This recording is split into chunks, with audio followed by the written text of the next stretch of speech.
Hey guys, it's Jessica. Welcome back to the Library Dispatch, my weekly reading update.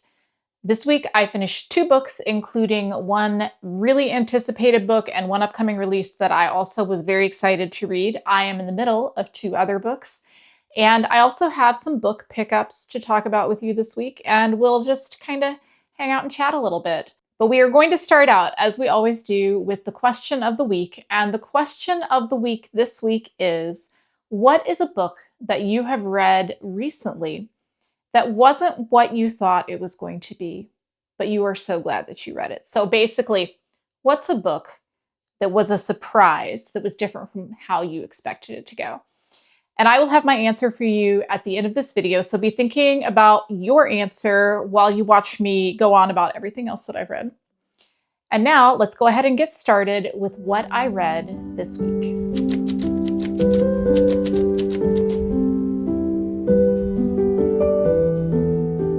The first book that I read this week is a book that is coming out actually tomorrow. If you're watching this one, I posted on Monday. This is All That We See or Seem by Ken Liu. I did have an ARC that was sent to me by the publisher, Saga, and I was really excited to read it because I've never read anything by Ken Liu, and I know that he is an author that so many people really, really love. But then I also was really nervous about reading it because as early reviews started to come in, I saw a lot of people saying that this book was not exactly what they were expecting it to be. But I was like, okay, I'm not going to read any more of those. I am going to form my own opinions. And I finished it, and I can tell you now that I think it's a really enjoyable read. Let me tell you what it's about, and then I'll get into a little bit the things that I liked and didn't like about the book. This book is following the story of Julia. Julia is a hacker. She is someone who has had kind of a tumultuous childhood that we find about in great detail in the book. And she has found her living, she lives her life doing hacking, doing other kinds of things with AI in what I would describe as kind of a near future USA. When we start the book out, Julia is doing a little bit of nonprofit volunteer hacking for one of her friends who works for the public school system. And she kind of keeps to herself a lot. She doesn't allow people to get close to her due to a lot of things that have happened in her past. But one day, a man comes to her and tells her that he needs her help because his wife is missing. And he believes that she is someone who can help him find where she is, if she's been kidnapped, what's going on, what was going on with her life. And this sets Julia off on an adventure that is going to kind of put her on a new path in life that's definitely going to take up the rest of this book. So let's kind of break this down into some various categories for the book. First, let's talk about the characters. And I would say that this is one of the things I've seen people talk about with this book is that they did not connect with the characters.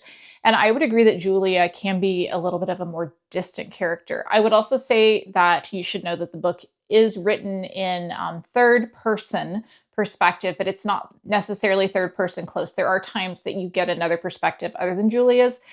I think personally for me, the book would have been a little bit stronger if we were only following Julia, but we are mostly following her. So I think it was just fine that we had those couple moments when we saw inside someone else's head, even if those particular parts did not work for me, as well as the parts where we were following our main character. I do think that Julia grows and changes over the course of the book. This is the first book in a new series, so obviously there are a lot of places she's going to go from here. But I found her character really enjoyable. The other characters in the book are a little bit more, I would say, not as fleshed out, probably. But I would also say that I think it's all right because let's get into what genre this book is. And I think it's a little bit hard to pin it down. I've seen people say, oh, it's a cyberpunk book. And I don't know that I would necessarily say that this is a cyberpunk book. I would say that it is a techno-thriller. So if you enjoy a techno-thriller, if you enjoy reading about AI and the considerations of it, if you like something that is fast-paced, where the action moves pretty constantly, and you don't need it to be full of slow and introspective character moments, I think this is probably going to be a book for you. But just be aware of what you're getting into when you start it. It's not going to be deep and philosophical. It does have those moments where it talks about those ideas, about AI, about human separation from one another in this age where we are so connected to computers, perhaps more than we are to each other. I think that that's all part of the story, but it's not the main thing. So I think if you enjoyed books, I would say authors like Blake Crouch, I think would be my main example here, to be honest. If you like Blake Crouch, I think that there's a pretty good possibility you're going to enjoy this. Not quite as fast-paced as that, but definitely very enjoyable. I do want to talk about themes in the book. I just touched on them a little bit, talking about AI. And I think that what is so very, very interesting about this book and Ken Liu's approach to AI in this book is that I have read a number of books about AI lately, and the vast majority of them were basically AI is evil and it has taken down the human race, okay? And that's not necessarily what this book is interested in doing.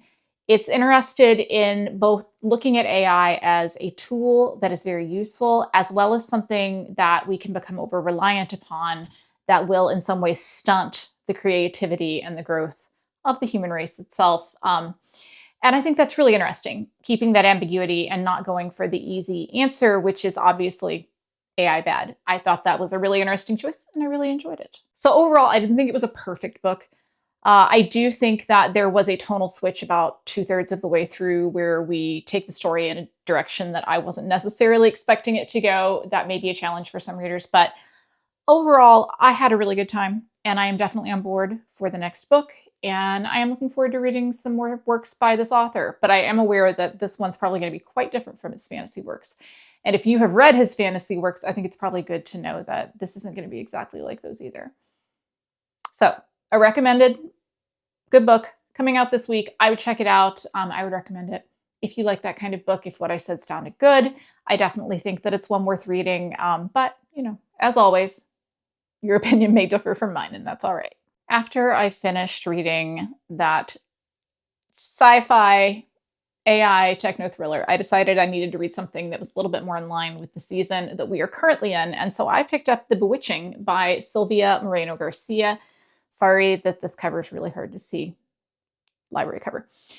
This is the story of Minerva. Minerva is a writer. She is a graduate student who's working on her thesis at a small college in New England. And it's also the story of her great-grandmother who lived in Mexico in the early part of the 20th century. Minerva is, her part of the story takes place in 1998. So if you are the same age that I am, you will be just delighted by some of the callbacks to being a college student in 1998. There is one point when she talks about the fact that all of her friends message one another on ICQ.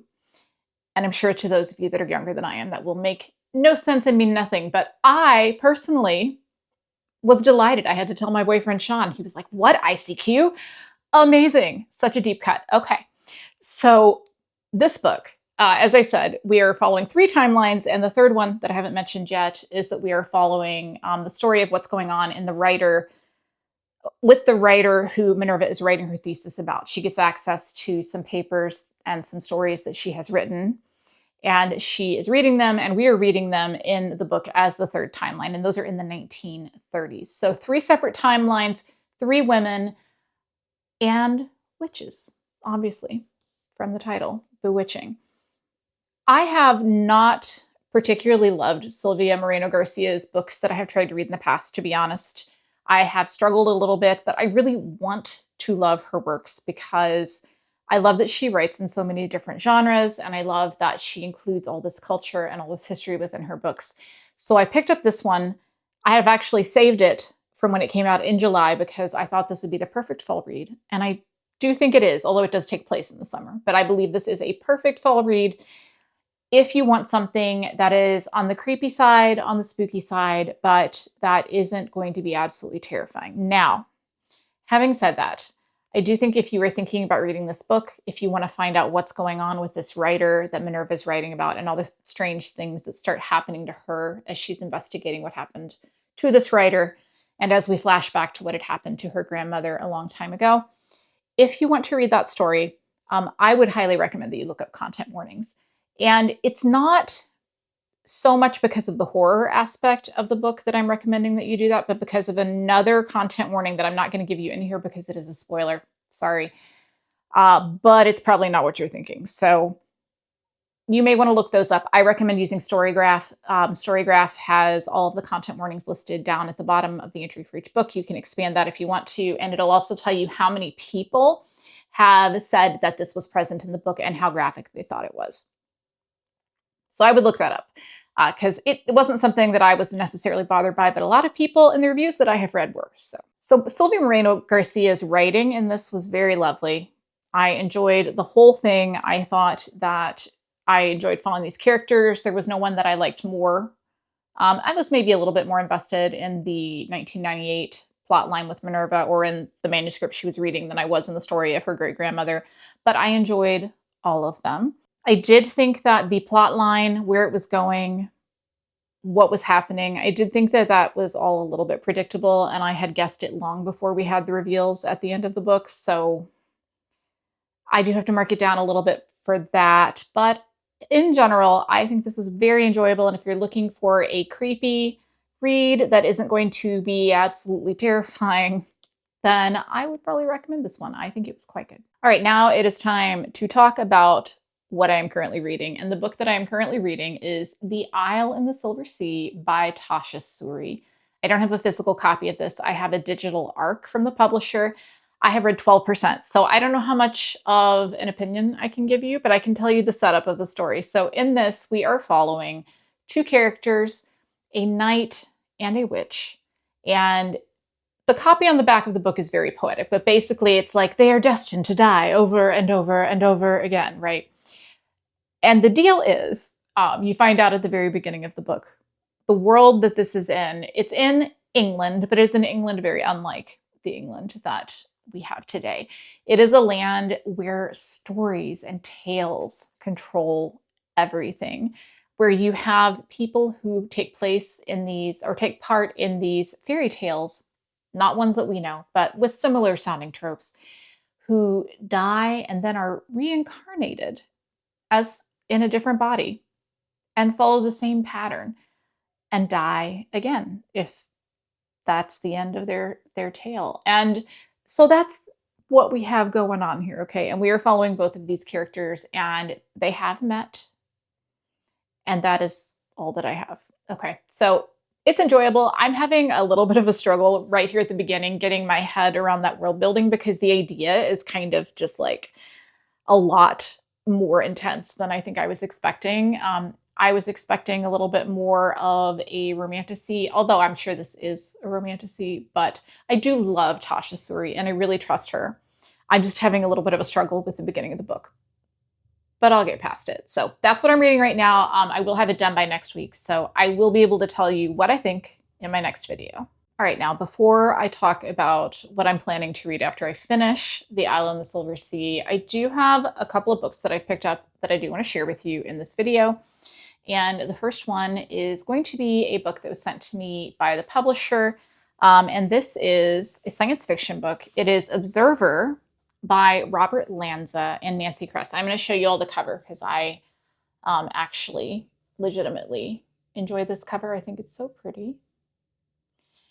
And this is a kind of a medical techno-thriller. And I know that this is a trad pub version of a book that was published earlier that has a very different looking cover. This just came out a few weeks ago and Tor offered it to me. And I was like, yes, that does sound like something that I would like to read. So I am planning to fit this into my reading soon since it is a newer release so that I can tell you what I think and if I think that you all would enjoy it. But I read the first chapter because I love reading first chapters. And the first chapter was so fast-paced, so intriguing, bunch of scientists on an island, some mysterious experiments, all things that are like A+ hits for me. So I am hopeful that I'm going to really enjoy it. And it is blurbed on the front cover by Blake Crouch. It says, a thought-provoking page turner that asks the most profound question of our existence. What is our role in the true nature of reality? So that sounds philosophical. And I know that Robert Lanza is kind of a philosopher, scientist, and Nancy Kress, of course, is a famous science fiction author. So I'll read you a little bit on the back. It says, a slick, modern sci-fi medical thriller with a hard edge that questions what we know about reality and consciousness. After neurosurgeon Caro Soames Watkins' career goes down in flames, she receives a strange job offer from Nobel Prize winning scientist Sam Watkins, a great uncle she barely knows, and desperation overcomes any suspicions. His mysterious medical facility conducts research into the nature of consciousness, reality, and life after death. Two obstacles stand in the way: an intel leak and his failing body, which may not last long enough for the tech to be ready. As danger mounts, Carol finds more than she bargained for: murder, love, and a deep, disturbing look into the nature of reality. Sounds great. And I would say that the reviews of this online are super positive. So I'm really excited to read it. Love science fiction, love getting a new science fiction book to read. So very excited to read that one. And then I also have a few books that I picked up at Half Price Books. Yes, I did just do a book haul in my Cincinnati book crawl video. I can't talk today. Video. And you should go watch that if you haven't, because that was so fun. But I also went to Half Price Books and picked up a few things. And that's not an indie bookstore, so it did not go in that blog. So I have a few books from there. The first one is a sci-fi series that I've heard so much about and was not planning on reading because I thought it was a different book. And that is The Blighted Stars by Megan O'Keefe. I've never read anything by this author. I don't know a lot about it, but I know it is a completed trilogy. And the reason I know that is because they had all 3 books at Half Price Books. I don't know if like somebody got through to the 3rd book, which I think just came out, and decided they didn't like any of it. But now I have all 3, so I really hope that I like it. I actually think I had it confused with another book. Yeah, I definitely had it confused with These Burning Stars by Bethany Jacobs, which I actually did start and didn't love the character that I was following, and so stopped reading it. Although you could talk me into reading that book too if you want, but I don't know anything about this. So I decided to pick it up since they had the whole series there, and hopefully I'm going to like it, but I didn't spend a lot on it, so either way, that's fine. And then I also picked up a copy of a book that I love and gave 5 stars to this year that I have been waiting to show up used, and that is Witchcraft for Wayward Girls by Grady Hendrix, which I think completes my Grady Hendrix collection. I think I now have all the books that he has published, so this is just the regular hardcover edition. This is a great book. Much more, I would say, a historical feminist story about a home for pregnant girls in the 1970s than I think it is about the witches. But there's witches, so feel free to read it this season. It's a really great book. And then just a couple more. I picked up this one. I have seen this. Again, I don't know anything about it. This was on the clearance shelf. Actually, these other 3 books were all on the clearance shelf, so they were like a few dollars. And this one is Notes from the Burning Age by Claire North. I'll show you all the cover. My lighting in here is really weird right now because I think the sun's going down, and my camera likes to compensate for that by being way too white. So anyway, this is, I read just a little bit back here. It says, Venn was once a holy man, a keeper of ancient archives. It was his duty to interpret archaic texts, sorting useful knowledge from the heretical ideas of the Burning Age, a time of excess and climate disaster. For in Venn's world, such material must be closely guarded so that the ills that led to the cataclysmic era can never be repeated. And then he's obviously going to have a little bit of a journey there. I think that sounds really good. And I've heard great things about this author, and she does have a new book coming out in November called Slow Gods, which I have on hold at the library, and I'm very excited to read because it looks really good. And so I thought I'd pick up another book from her. It says she also wrote the first 15 lives of Harry August, which is also on my TBR. So I didn't know. So now I have a book by her. Excited to read that. And then I also have another book from the clearance section, and that is The Teller of Small Fortunes by Julie Leong. I think this is such a pretty cover, and they had it for $4, so I thought I'd pick it up and try it. I've seen positive things. I do know that there is another book from this author, maybe in the same world, that's coming out very, very soon. And sometimes I just need a cozy fantasy story, and this one has a cat, so bonus for the cat. Book of the month books are so funny at Half Price Books because my Half Price Books will price everything for like $15 for a hardcover, and that's how much these cost like new. So I refuse to do that. So I have to wait I'll buy them on clearance, but I'm not paying $15 for a used copy of Book of the Month. This one has a library stamp from the person who bought it inside it, which I always love. I love seeing the names of the people that own my books before. So very fun. Very glad I have it. And I have one more book, and I am going to be honest and tell you that I got this one because it was a special edition, and I don't understand why it was so cheap. Okay, so this is an Illumicrate edition, and it's a book I haven't read, but which I have heard very positive things about. And I don't know if I'm going to say it right, but it's Hamajang Luck. Okay, the author is Makana Yamamoto. And I'm going to try to show you all this book, but it is like super duper shiny. So it's kind of hard to get that across there. You can see the edges if you want to see the edges. Very nice. So this is an Illumicrate edition. This story, it's a sci-fi heist story, which is something that generally really works for me. So it was kind of on my list to read anyway, but when I saw this copy at Half Price Books, and it was like literally $9, and I don't understand why. Look at that. Look at that naked hardcover.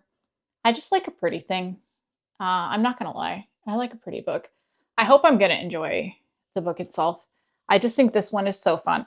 I know Illumicrate is one of those companies. They sometimes do books that are brand new, and I see people complaining that they're not doing all the popular books, but I don't know. I think it's fun. I like seeing new stuff.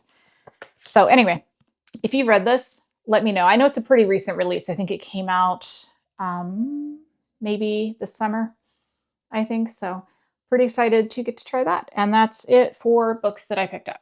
Okay, so now what am I going to be reading next? I still have a million books on my TBR. I'm not going to lie, including several that I picked up on my book crawl that I went on last weekend that I hadn't intended to read this month, but here we are. But I think that the next book I'm going to start, and probably have to read other things at the same time, is going to be a new purchase for me. It is House of Leaves.